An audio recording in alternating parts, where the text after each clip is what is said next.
किसी दिन तेरी नजरों से दूर हो जाएंगे हम। किसी दिन तेरी नजरों से दूर हो जाएंगे हम। फिर फिजाओं में कहीं खो जाएंगे हम। फिर फिजाओं में कहीं खो जाएंगे हम। मेरी यादों से लिपट कर रोने लगोगे। मेरी यादों से लिपट कर रोने लगोगे। जब जमीन को ओढ़कर सो जाएंगे हम। जब जमीन को ओढ़कर सो जाएंगे हम। Hello student, welcome to Babi biochem classes में आपका स्वागत है। स्टूडेंट, जैसा कि हम पढ़ रहे थे क्लास 10th की बायोलॉजी, ध्यान देना है स्टूडेंट, पढ़ रहे थे क्या? क्लास 10th की बायोलॉजी पढ़ रहे थे। तो आज हम स्टूडेंट डिस्कस करने वाले हैं there are the most important topic. जैसा कि हम क्लास 10th में बायोलॉजी यानी हाई स्कूल की बायोलॉजी में अभी तक हमने कहाँ तक पढ़ा है? अभी तक हमने डिस्कस किया था कि ह्यूमन डाइजेस्टिव सिस्टम क्या होता है, यानी मानव के आहार नाल।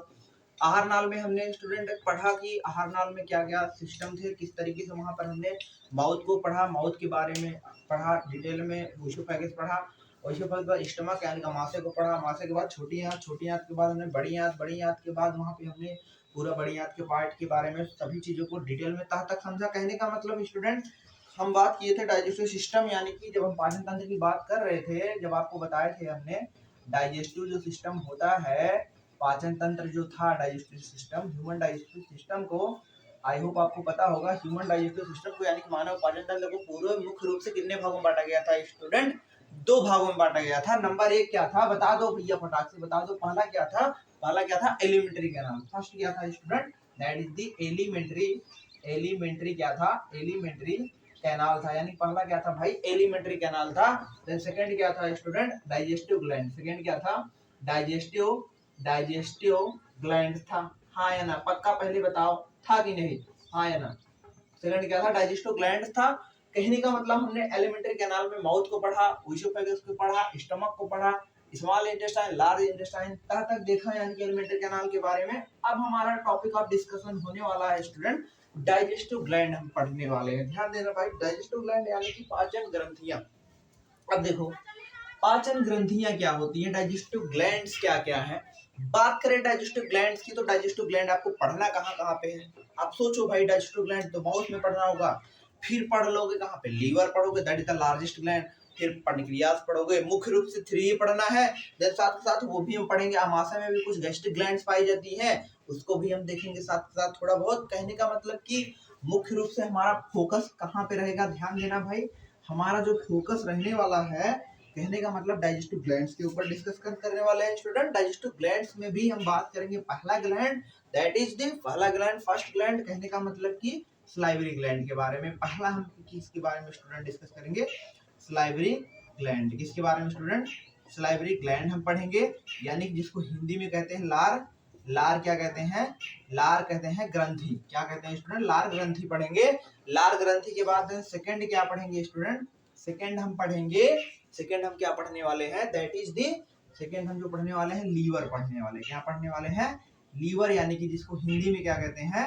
हिंदी में क्या कहते हैं स्टूडेंट? यकृत पढ़ने वाले हैं। क्या पढ़ने वाले हैं? यकृत। यकृत के बाद फिर क्या पढ़ेंगे? नंबर 3 पॉइंट मोस्ट इंपॉर्टेंट, यकृत के बाद फिर तीसरा ग्लैंड यानी कि बचता है आपका, दैट इज द पैनक्रियास। क्या बचता है स्टूडेंट? पैनक्रियास। पैनक्रियास का मतलब क्या? पैनक्रियास मतलब क्या? अग्नाशय। अग्नाशय, अग्नाशय पढ़ लेंगे, अग्नाशय पढ़ लेंगे, यानी कि पैनक्रियास पढ़ लेंगे। हाँ या ना? पक्का पहले बताओ, इतना समझ में आ रहा है कि नहीं? आपने सुना भी होगा, यानी कि तीनों ग्लैंड को आपको डिटेल में इस लेक्चर में डिस्कस करना है, वो पढ़ना है। ध्यान देना भाई, कहने मतलब इस लेक्चर में मेन मुद्दा इसी में के बारे में रहेगा, ध्यान देना। हो सकता है अगर आप वीडियो के लास्ट तक बने रहेंगे, अगर आप वीडियो के लास्ट तक बने रहेंगे, कहा भी नहीं जा सकता कि हम, हो सकता है पूरा आज में ये पूरा चैप्टर हम निपटा सकते हैं। ध्यान देना। तो देखने वो तो समय बताएगा, आने वाला वक्त बताएगा स्टूडेंट, क्योंकि हम स्टार्ट करते हैं तो जब तक चलता है तब तक, समझ रहे हो कि नहीं? जहाँ तक मतलब सोचते हैं कि वीडियो काफी लंबी ना हो, क्योंकि कुछ स्टूडेंट कहते हैं लंबा होने की वजह से देखने में थोड़ा बहुत दिक्कत डरते हैं, मतलब पता नहीं क्या, लेकिन देखा जाए तो आपको सब कुछ लेना चाहिए। समझ पा रहे हो कि नहीं? डिटेल में तक चीजें पढ़ो। देखो, पहला हम डिस्कस करने जा रहे हैं स्टूडेंट लार ग्रंथि। लार ग्रंथि यानी कि सलाइवरी ग्लैंड, बात करने जा रहे हैं सलाइवरी ग्लैंड यानी कि लार ग्रंथि। अब आप देखो, लार ग्रंथि कितनी जोड़ी है आपको पता है? लार ग्रंथि कितनी? 3 पेयर में पाई जाती है, 3 जोड़ी पाई जाती है। अब ये 3 पेयर में जो पाई जाती हैं सलाइवरी ग्लैंड, आखिर कहाँ कहाँ में पाई जा रही हैं? आप देख के बता सकते हो, तुम्हारे माउथ में, यानी कि सबसे पहला ग्लैंड, फर्स्ट ग्लैंड कान के नीचे है कि नहीं? और जो कान के नीचे ग्लैंड होती है, यानी कार के नीचे जो लार ग्रंथि है इस तरीके से, जिसको बोलते हो पैरोटिड ग्लैंड। क्या बोलते हो स्टूडेंट? Parotid gland. पैरोटिड का मतलब क्या भाई? कर्णपूर्ण। हिंदी में क्या बोलते हो? कर्णपूर्ण ग्रंथि। अब जो कर्णपूर्ण ग्रंथि होती है जिसको पैरोटिड ग्लैंड बोलते हो, ये कान के नीचे पाई जाती है, और ये इसको जो तुम फील करते हो, टच करते हो, तुमको बहुत पतली पतली डक्ट, बहुत पतली पतली पाइप के जैसे आपको महसूस होता है, आभास होता है। ध्यान देना। कहने का मतलब कि और ये ग्रंथि कहाँ पे खास करके तीनों ग्रंथियां जो होती हैं ये निचले जबड़े में ओपन होती है। ध्यान देना, लोअर जाम के नीचे की तरफ, माउथ के लोअर जाम में ओपन होती है, निचले जबड़े में। तो पैरोटिड ग्लैंड भी वहीं पे ओपन होती है, साथ के साथ स्टूडेंट आपका ये भी आप वहीं पे ओपन होता है। लार ग्रंथि यानी कि जो कि जिसको बोलते हैं सब मैक्सिलरी, बगल बगल, ये यहाँ पे सब मैक्सिलरी। और सब लिंगुअल कहाँ पे होगा? जीभ के नीचे होगा। कहाँ पे होगा स्टूडेंट? जीभ के नीचे। सब लिंगुअल अधोजीवा, और सब मैक्सिलरी मतलब अधोहनु, और पैरोटिड का मतलब हिंदी में क्या बोलते हैं? कर्णपूर्ण ग्रंथि। क्या बोलते हैं? कर्णपूर्ण ग्रंथि यानी कि पैरोटिड ग्लैंड। कभी कभी आपको होता भी है कि आपका ये यहाँ पे फूल जाता है, थोड़ा स्वेलिंग हो जाता है, सूज जाता है ना, कहते हो सूज गया है।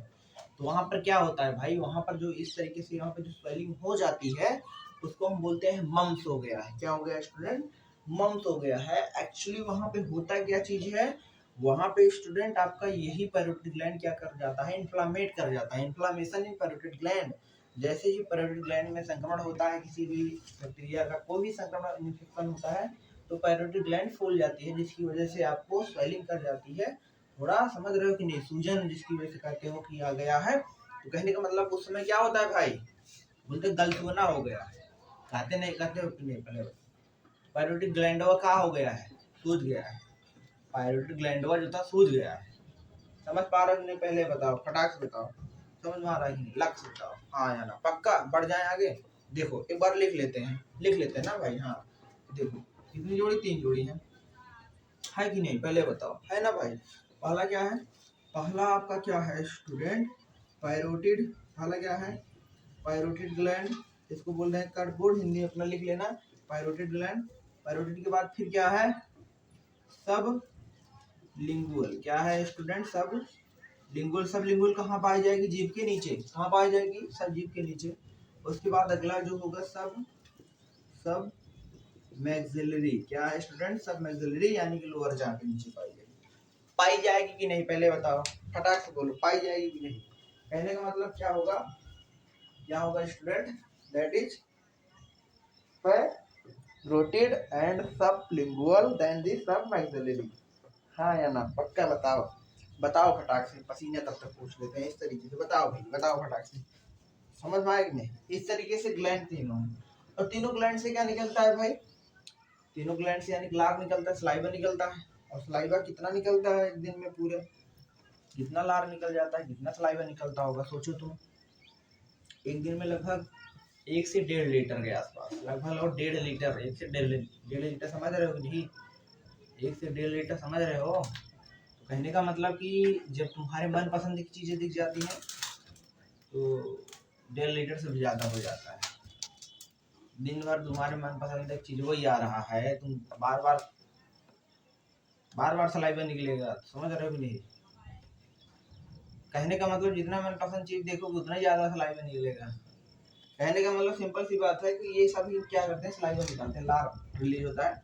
और लार में एक बहुत ही मोस्ट इंपॉर्टेंट एंजाइम पाया जाता है, जिसका नाम क्या है स्टूडेंट? जिसका नाम है टाइलिन। याद रखें, क्या नाम है? टाइलिन पी साइलेंट होता है, टाइलिन एंजाइम। ये टाइलिन एंजाइम क्या करता है? Very most important. Ptyalin enzyme क्या करता है स्टूडेंट? कार्बोहाइड्रेट का पाचन करता है, to the digestion of the carbohydrate. यानी कार्बोहाइड्रेट्स का क्या करता है? कार्बोहाइड्रेट का स्टार्च को मिला करके स्टार्च को डाइजेस्ट करता है। कभी कभी आपको पता भी होगा कि जब आप ज्यादा देर तक रोटी अपने मुंह में डाले रहते हो, ज्यादा देर तक चबाते रहते हो, एक समय ऐसा आता है कि क्या होता है भाई? मीठा लगने लगता है। ऑटोमेटिक आपको क्या लगने लगता है स्टूडेंट?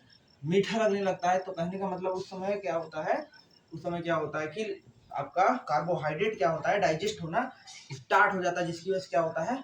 मीठा लगने लगता है। क्या? मीठा लगने लगता है। अब स्टूडेंट हम चुटकी बजाना धीरे धीरे सीख रहे हैं, सोच रहे हैं और थोड़ा टिस्ट आए ना ताकि पढ़ाने में। क्या मीठा लगने लगता है। क्यों मीठा लगता है? क्यों मीठा लगने लगता है भाई? क्योंकि उस समय कार्बोहाइड्रेट का डाइजेशन हो रहा होता है। समझ पा रहे हो कि नहीं? पक्का पहले बताओ, बोलो बोलो बोलो।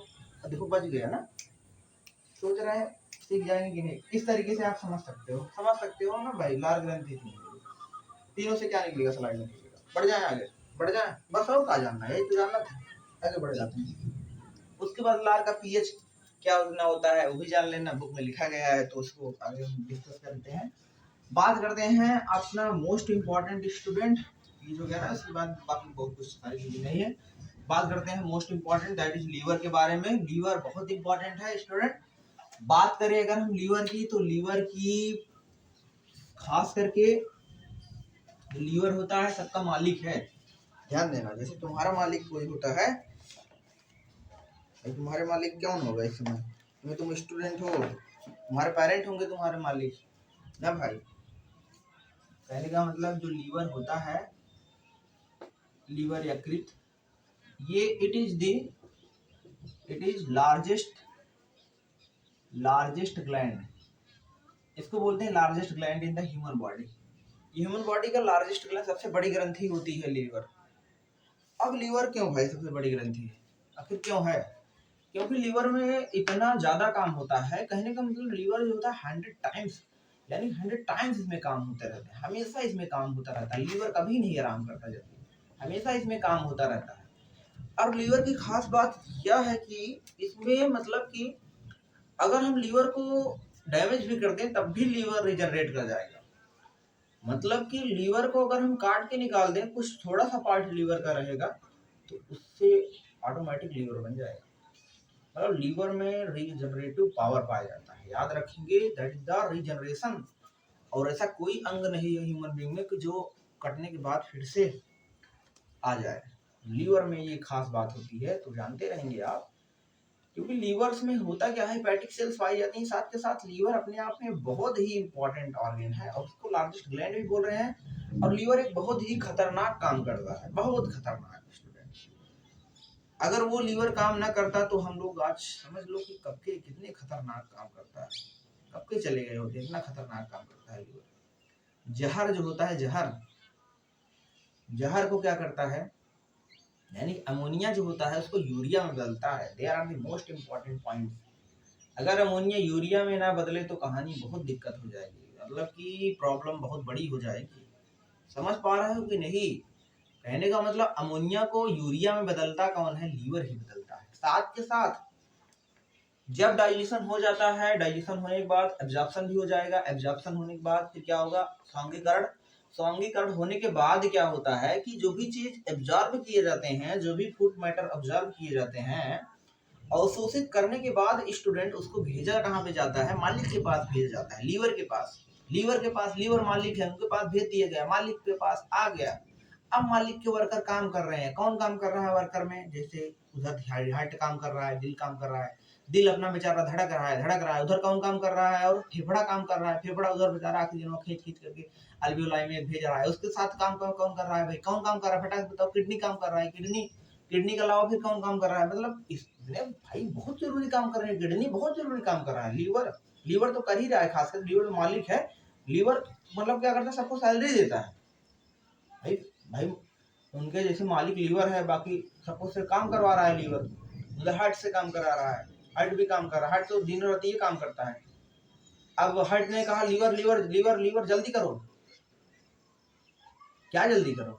अरे हमको दो क्या भाई, ग्लूकोज दो, एनर्जी हमको चाहिए, ऊर्जा चाहिए, ग्लूकोज जल्दी दो। कहाँ से आया ग्लूकोज? सौंदर्य के पश्चात लीवर में क्या है? एकत्रित है, एब्जॉर्ब है, उसमें टिका हुआ है, इकट्ठा है। अब कौन मांग रहा है? हृदय मांग रहा है, दिल मांग रहा है मोहब्बत। मतलब दिल मांग रहा है भैया क्या? अब तुम गाना सुनो, दिल मांग रहा है मोहब्बत, लेकिन यहाँ पे दिल मांग रहा है ग्लूकोज। क्यों मांग रहा है ग्लूकोज? भाई ग्लूकोज नहीं मिलेगा उसको, एनर्जी कैसे मिलेगी? ऊर्जा उसको चाहिए। फटाक से दो उसको ग्लूकोज, फटाक से लेगा कौन? दिल लेगा, हार्ट। अगर लीवर नहीं देगा, सब लीवर चला गया, काम करो अभी नहीं सैलरी देंगे, फिर क्या करेगा? हृदय कहेगा, हार्ट कहेगा रुको बताते हैं। नहीं दोगे, रुको बताते हैं, हम धड़कना ही बंद कर देंगे। अब धड़कना ही बंद कर देगा तो तुम ही कहानी समाप्त। लीवर कहता है टेंशन मत लो, बस दे रहे हैं। समझ रहे हो कि नहीं? उधर किडनी जल्दी करो, किडनी को भी चाहिए भाई। लंग्स काम कर रहा है, लंग्स को भी चाहिए। कहने का मतलब सबको देने का काम मलिके करते हैं। तो कौन कर रहा है? लीवर। तो लीवर अपने आप में बहुत इंपॉर्टेंट ऑर्गन है, इसको फनी वे में हमने समझा। साथ के साथ स्टूडेंट, साथ के साथ लीवर जो होता है दिखाई कैसे देता है? ये चॉकलेटी कलर का होता है। यहाँ पे लीवर कितने कलर? चॉकलेटी कलर का होता है। और लगभग लगभग देखा जाए तो इसका जो वेट होता है 1.5 kg के आसपास, लगभग 1.5 किलो के एबव होता है। ध्यान देना, 1.5 किलो के आसपास होता है, चॉकलेटी कलर का होता है। और लीवर दिखाई कैसे देता है? चॉकलेटी कलर का ऐसे दिखाई देता है। लीवर में 2 लोब पाए जाते हैं। ध्यान देना भाई, कितने लोब पाए जाते हैं? 2 लोब, बड़े बड़े 2 लोब होते हैं। आप बनाना चाहो स्टूडेंट बना भी सकते हो। तो इस तरीके से लीवर का एक होता है आपका, एक होता है स्टूडेंट राइट लोब, और दूसरा क्या होता है student? That is the left lobe. बना रहे हो कि नहीं पहले बताओ फटाक से? बना पा रहे हो? बना लो भाई, बहुत जरूरी है, बना लो फटाक से, बहुत ही इम्पोर्टेंट है। ये देखो लीवर का ये क्या बना, इधर का स्टूडेंट राइट लोब बना। बना कि नहीं पहले ये बताओ? राइट लोब बना। इधर क्या बना? LEFT, left lobe, left lobe बन गया। लेफ्ट क्या बन गया स्टूडेंट? लोब बना। दाहिना पाली, राइट लोब का मतलब होता है पाली, राइट मतलब दाहिना यानी दाहिना पाली, लेफ्ट मतलब बायां पाली, लोब मतलब पाली। अब क्या होगा भाई? अब क्या होगा तुमको पता भी है। अब क्या होगा? यहीं पे क्या होता है? जस्ट बगल में क्या होता है? यहीं पे क्या होगा स्टूडेंट? गाल ब्लैडर होगा। यानी कि गाल ब्लैडर मतलब पित्ताशय होगा। होगा कि नहीं पहले बताओ? यहीं पे पित्ताशय होगा, और पित्ताशय इस तरीके से लगा होता है। देखो यही पित्ताशय होगा, और उसके बाद क्या होता है? जस्ट यहाँ पे जब पित्ताशय होता है, यहाँ से क्या होता है? एक डक्ट आता है। यहाँ से इस तरीके से एक डक्ट आता है, और यहाँ से भी एक डक्ट आएगा। ये देखो इस तरीके से, इसको हिपैटिक डक्ट बोलते हैं। क्या बोलते हैं स्टूडेंट? हिपैटिक डक्ट बोला करते हैं। ये हिपैटिक डक्ट आ करके मिल जाता है इस तरीके। सपोज करो एकदम सिंपल सा एक डायग्राम बनाने का प्रयास कर रहे हैं। ये हिपैटिक डक्ट आके ऐसे क्या हुआ? मिल गया। मिला कि नहीं? देखो इस तरीके से आके क्या होगा? हिपैटिक डक्ट आके मिल गया। अब इसको हमने अलग अलग नाम देते हैं। अलग अलग क्या करते हैं स्टूडेंट? नाम भी दिया करते हैं। देखो कैसे कैसे नाम क्या देते हैं, देखो फटाक से। ये राइट है, ये राइट तरफ है, इसको शॉर्टकट में लिखते हैं ऐसे। ये राइट है तो इसको बोलेंगे right bile duct. Right bile duct, ये क्या है? राइट बाइल डक्ट है। राइट बाइल डक्ट है। और ये क्या है? Left bile duct. Left bile, left bile क्या है? डक्ट है। इसको क्या बोलते हैं? अब दोनों आपस में मिल गए, इसको कॉमन बाइल डक्ट बोल देंगे। क्या बोलेंगे student? That is the common bile duct बोल देंगे। बोलेंगे कि नहीं पहले बताओ? कॉमन बाइल डक्ट उसको बोल देंगे। अब देखो होता क्या चीज है। और यहाँ पे आपका क्या है? साथ के साथ आपको पता है यही पे आपका क्या है? GALLBLADDER क्या है? गाल ब्लैडर है। क्या है student? Gall bladder. Very most important. आप देखेंगे ध्यान से। कहने का मतलब कि फर्स्ट ऑल हमने देखना कि लीवर क्या है। राइट की तरफ है तो right lobe of liver, left है तो लेफ्ट लोब का लीवर रहा। देन साथ के साथ यहाँ पे हमने देखा कि यहीं पे तुम्हारा क्या है? गाल ब्लैडर है। गाल ब्लैडर मतलब कि पित्ताशय। अब यहाँ पे हम देख पा रहे हैं कि राइट बाइल डक्ट उसके बाद लेफ्ट बाइल डक्ट दोनों आपस में क्या हो रहे हैं? मिल रहे हैं, कॉमन बाइल डक्ट बना रहे हैं।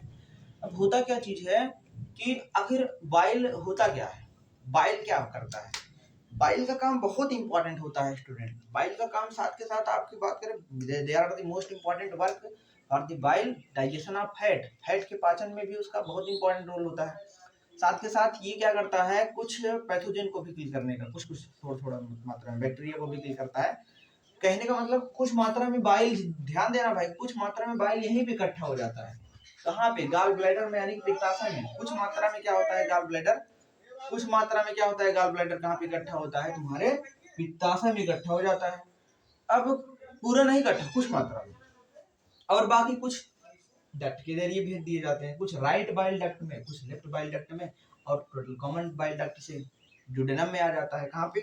ड्यूडेनम ग्रहणी होता है, उसी ग्रहणी से बगल क्या लगा रहता है? तुम्हारा पेनक्रियाज। अभी आगे देखेंगे भी उसको। तो कहने का मतलब भाई सिंपल सी कहानी हमने समझा, लीवर के स्ट्रक्चर के बारे में सिंपल सा देखा कि एक तरफ राइट लोब है, एक तरफ लेफ्ट लोब है, और इसी लीवर में क्या होती है, इस तरीके से आपको समझ में आता है। इसी लीवर में क्या पाई जाती है, इसी तरीके से क्या पाई जाती है स्टूडेंट, हेपेटिक डक्ट पाई जाती है। इसी हेपेटिक डक्ट में बाइल जूस बनता है, बाइल जूस, और आकर के बन के बाद यहाँ पे इकट्ठा हो जाता है कुछ मात्रा में, और कुछ मात्रा में बाइल डक्ट में चला आता है, बाइल डक्ट से बाहर, ऐसा नहीं पूरा इकट्ठा हो जाता है। और देखो अब ये इकट्ठा हुआ है बाइल जूस, यानी कि ये जब बाइल जूस इकट्ठा रहता है, इस बाइल जूस का जो काम होता है, क्या होता है ध्यान देना, इस बाइल जूस का काम होता है इमल्सिफिकेशन ऑफ फैट। ध्यान देना क्या करता है, इमल्सिफिकेशन ऑफ फैट, फैट को इमल्सीकरण करता है। क्या करता है, फैट का इमल्सीकरण करता है। इमल्सीकरण का मतलब क्या है, सिंपल से समझना, बहुत एक साधारण सा एग्जांपल लेके चलते हैं। जैसे इतना बड़ा तेल है, इतना बड़ा तुम तेल खा लिए हो, फैट खा लिए हो, तेल खा लिए हो, घी खा लिए हो। भैया तेलो कैसे खाते हैं, जो घी ना खाते हो, जो तेलो सब्जी में डालते हो, क्या होता है, तेलो खा रहे हो भैया, तेल तली हुई चीजें खा रहे हो ना, बहुत सारा खाते हो, पूड़ी खाते हो, पूड़ी खाने नहीं जाते, इसके अलावा बहुत सारा चीज खा रहे हो। जो खा रहे हो तो वही क्या होता है, वही क्या होता है भाई, बाइल जूस की मदद से टूट जाता है। जैसे ही बाइल जूस यहाँ पे काम करेगा, जैसे बाइल जूसवा आ गया, बाइल जूसवा क्या कर दिया, फैटवा को छोटो छोटो भागों में, चुन्नू चुन्नू भाग में क्या कर दिया, फैटवा को, और चुन्नू चुन्नू भाग में टूट गया कि नहीं फैट, कैसे टूटा, टूटा कैसे, कैसे टूटा, देखो भैया ऐसे टूटा, कैसे टूटा, आखिर कैसे टूटा, ऐसे टूटा। सोचो सपोज तुम तेल लगा लिए हाथ में, तेल क्यों लगाए भाई, बचपन में कड़ू तेल लगाते थे खूब सारा, बाहर वाले तेल नहीं लगाते भैया कड़ू के, बचपन में, अभी भी लगाते होंगे तेल कड़ू के। अब कड़ू तेल जैसे लगाते हैं, अभी हम भी लगाते हैं, जैसे तेल लगा लिए, फिर तेल को जैसे हाथ में देखो इतना ज्यादा तेल लगा रहता है, अब उसको जैसे साबुन से हाथ धो लो। अब साबुन से हाथ धोने के बाद कैसा होगा, तो जो वाटर होंगे उसके ड्रॉप दिखाई देंगे, पानी की बूंदे क्या होंगी तुम्हारे पंजे पे हाथ पे दिखाई देगी, जो पानी की बूंदे जिस तरीके से दिखाई देती है, उसी तरीके से सेम टू सेम प्रोसेस जो होता है ये बाइल जूस करता है। बाइल जूस क्या करता है, वही जो फैट होता है, जो तेल होता है, उसको छोटे छोटे टुकड़ों में तोड़ता है।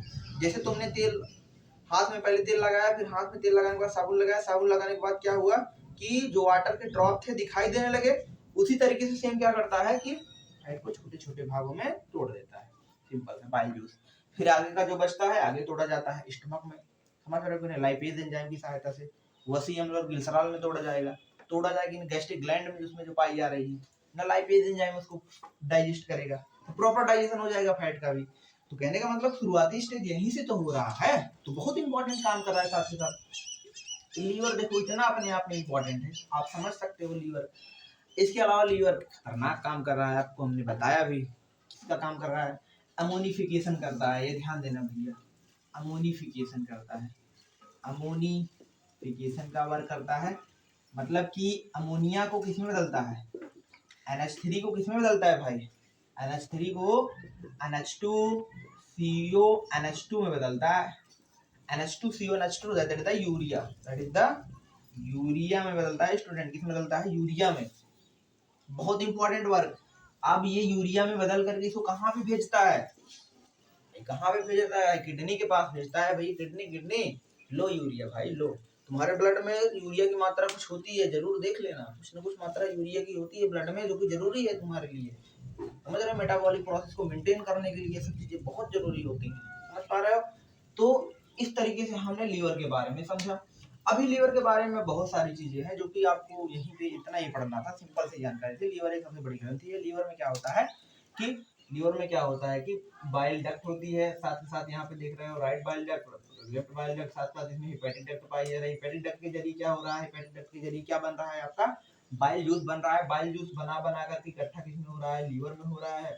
फिर राइट लेफ्ट के जरिए मिल करके बाइल डक्ट कॉमन डक्ट बना रहे हैं, जो कि ये कहाँ पे ओपन होगा भाई, ये कहाँ पे ओपन होगा, इस तरीके से ये आकार की नली होगी जिसको नाम ग्रहणी देंगे। अभी हम पढ़ने जा रहे हैं पेनक्रियाज, फिर यहीं से पेनक्रियाज लगा रहेगा, उसका भी काम अपना होगा अलग से, समझ पा रहे हो नहीं। तो हम आई होप आपको लीवर के बारे में स्टूडेंट समझ में आया होगा, लीवर के बारे में आपको समझ में आया होगा, समझ में आया होगा।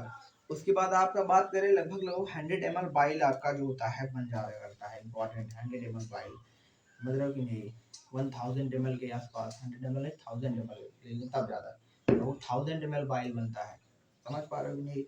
तो इस तरीके से तुमने क्या समझा, तुमने जाना लीवर के बारे में, क्या जाना स्टूडेंट, लीवर के बारे में, लीवर होता क्या चीज़ है, लीवर होता क्या चीज़ है। तो आगे हम बढ़ जाते हैं, आगे हम बात करते हैं किसके बारे में, अगला ग्लैंड। अगला ग्लैंड का आंसर पढ़ना है, बता दो फटाक से, कौन सा ग्लैंड पढ़ना है भाई, लीवर के बाद आपको पैंक्रियाज पढ़ना है, क्या पढ़ना है स्टूडेंट, पैंक्रियाज। पैंक्रियाज मतलब अग्नाशय, दैट इज दी पैंक्रियाज पढ़ना है। अब पैंक्रियाज क्या है, मोस्ट इंपॉर्टेंट पार्ट, इसको बोला जाता है मेसोक्राइन ग्लैंड। ये क्या है, मेसोक्राइन, मेसोक्राइन क्या है, ग्लैंड है। मेसोक्राइन ग्लैंड मतलब मिश्रित ग्रंथि, इसको बोला जाती है मिश्रित, मिश्रित। पेपर में पहले आपको क्वेश्चन भी आता था कई बार, मिश्रित ग्रंथि किसे कहते हैं, 4 ऑप्शन दे देगा, 4 ऑप्शन दे देगा भाई, 4 ऑप्शन में कैसे कहेगा, एक तो दे देगा आपका अग्नाशय, एक तो दे देगा इधर लीवर, एक तो दे देगा लाल ग्रंथि, एक तो दे सकता है अमाशय, कोई भी दे सकता है। तो वहाँ पे करेक्ट ऑप्शन क्या होगा, अग्नाशय। क्वेश्चन चेंज कर दे, क्वेश्चन कर दे कि मानव में पाई जाने वाली मिश्रित ग्रंथि है, इसको क्वेश्चन और चेंज कर दे, अग्नाशय है, ऐसा कर दे। 4 ऑप्शन दे दे, बहिस्रावी, अंतःस्रावी, बहिस्रावी अंतःस्रावी दोनों, मिश्रित, मतलब कोई भी ऑप्शन दे सकता है। चार, तो ऑप्शन क्या होगा करेक्ट, मिश्रित होगा। मतलब मिश्रित ग्रंथि मतलब, मिक्सिड ग्लैंड मतलब जो ग्रंथि होती है आपकी 2 प्रकार की होती है, ग्लैंड 2 प्रकार की होती है, एक तो होता है बहिस्रावी ग्रंथि, एक तो होता है अंतःस्रावी ग्रंथि। बहिस्रावी ग्रंथि ऐसी ग्रंथि होती है जिसमें क्या होता है, बहिस्रावी ग्रंथि, एक्सोक्राइन ग्लैंड ऐसी ग्रंथि होगी जिसमें डक्ट की ग्रोथ होगी, जिसमें नली के माध्यम से कोई चीज बहेगा, मतलब एंजाइम रिलीज होगा, नली के माध्यम से जाएगा। अंतःस्रावी में क्या होता है, एंडोक्राइन ग्लैंड में नली की आवश्यकता नहीं होती, उससे क्या रिलीज होता है, हार्मोन से रिलीज होता है, और हार्मोन्स डायरेक्टली क्या होते हैं, ब्लड में डिजॉल्व हो जाते हैं, डायरेक्टली ब्लड में क्या होगा, डिजॉल्व हो जाएगा।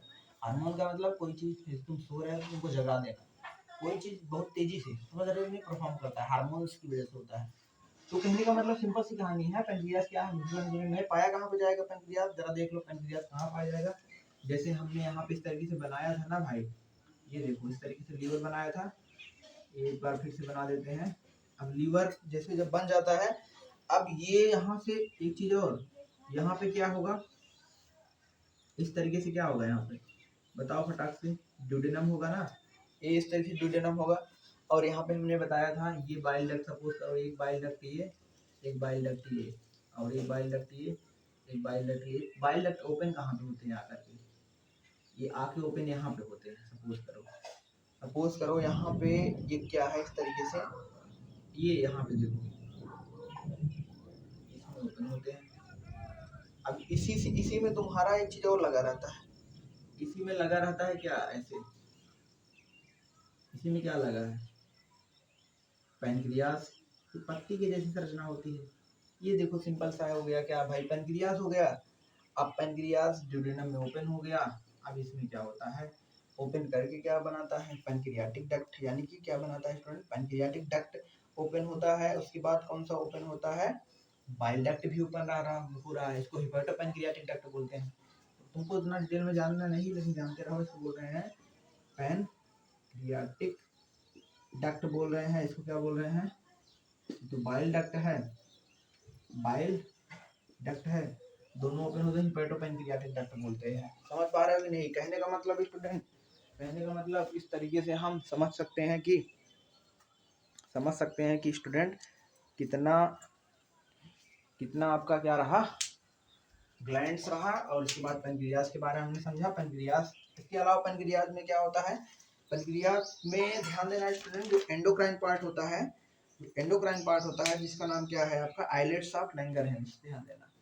इसमें मोस्टली जो एंजाइम रिलीज हो रहा है, जैसे जो डक्ट वाला पार्ट है, ये वाला पार्ट, जैसे जो डक्ट है, जो नली है, भाई बताया हमने, नली के माध्यम से जिसमें कुछ न कुछ एंजाइम, कुछ न कुछ चीज निकले, कुछ न कुछ रिलीज होगा, तो उसको हम क्या बोलेंगे, उसको बोलेंगे एक्सोक्राइन वाला पार्ट। लेकिन जब इसको हम काट के इसका टीएस सेक्शन देखते हैं, तब हमको क्या दिखाई देता है, तब हमको इस तरीके से बहुत सी अजीब अजीब सेल्स दिखाई देती है। ध्यान देना, देख लो जरा, इसको काट के भी देख लो, तुम देख सकते हो फटाक से, इस तरीके से देखो तुमने काटा, किसको काटा? पैंक्रियाज को काटा।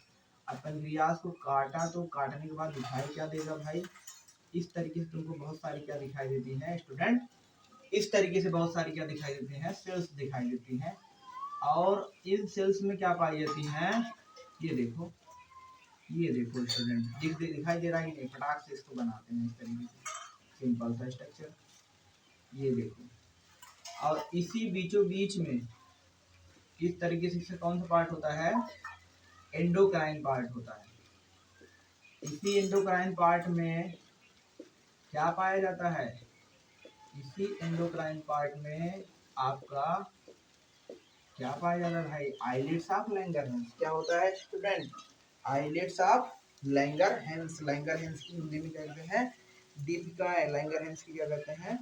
दीपिकाएं कहते हैं, ध्यान देना। और ये क्या है? सब लॉब्यूल होते हैं। जो देख रहे हो क्या है? लॉब्यूल। और एक जो देख रहे हो अंदर की तरफ क्या है? Islets of Langerhans. लैंगरहैंस की दीपिकाएं किसका पार्ट है? याद रखे रहना, एंडोक्राइन का पार्ट है, अंतःस्रावी का पार्ट है। कहने का मतलब पैंक्रियाज क्या है? मिश्रित ग्रंथि है जो अंतःस्रावी बहिःस्रावी की तरह दोनों तरीके से काम करे। साथ के साथ इसमें ब्लड वेसल्स भी होगी पतली पतली। इस तरीके से इसमें बहुत पतली पतली क्या होती है? ब्लड वेसल्स होती है। इस तरीके से देख पा रहे हो, बहुत पतली पतली ब्लड वेसल्स होती है। और ये जो पतली पतली ब्लड वेसल्स होती है, दो टाइप्स के हार्मोन से रिलीज किए जाते हैं। यानी कि जो एंडोक्राइन तरीके से जो काम करता है, इसमें दो टाइप का क्या निकलता है स्टूडेंट? दो टाइप का क्या निकलता है आपका? हार्मोन्स। एक तो निकलता है, एक तो आपका ग्लूकागॉन, एक तो क्या निकलता है? इंसुलिन। दो टाइप का कह सकते हैं हार्मोन्स निकलता है। Number first these are the insulin. Number second क्या रिलीज होता है? ग्लूकागॉन। अब इंसुलिन कहाँ से रिलीज होता है? इसमें सेल्स पाई जाती हैं आइलेट्स ऑफ लैंगरहैंस में। कौन सी सेल होती है? Beta cell. बीटा सेल के द्वारा इंसुलिन निकलता है। ध्यान से देखना, बीटा सेल के द्वारा इंसुलिन। और जो गामा सेल होती है, गामा सेल के द्वारा क्या रिलीज होता है स्टूडेंट? ग्लूकागॉन। गामा सेल के द्वारा क्या रिलीज होगा? ग्लूकागॉन रिलीज होगा। और उसके बाद बीटा सेल के द्वारा क्या रिलीज होगा स्टूडेंट? क्या रिलीज होगा आपका? इंसुलिन। गामा सेल के द्वारा ग्लूकागॉन। हाँ या ना पक्का? तो इस तरीके से हमने क्या जाना? इस तरीके से हमने जाना स्टूडेंट कि आपका डाइजेस्टिव ग्लैंड कितनी तरीके से, समझ रहे हो? डाइजेस्टिव ग्लैंड के बारे में हमने देखा। आई होप आपको समझ में आया होगा। देन हम अभी थोड़ा सा ब्रेक ले लेते हैं, थोड़ा वाटर पी लेते हैं। आप ऐसे ही लाइन पे बने रहिएगा स्टूडेंट, आप ऐसे ही लाइन पे बने रहिएगा।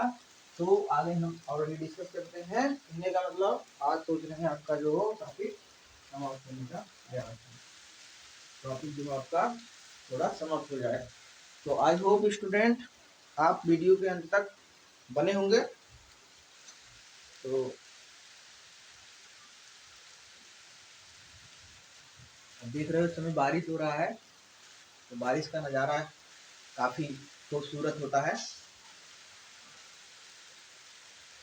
आई होप आप भी बारिश का एंजॉय कर रहे होंगे। तो हम पानी पी लेते हैं।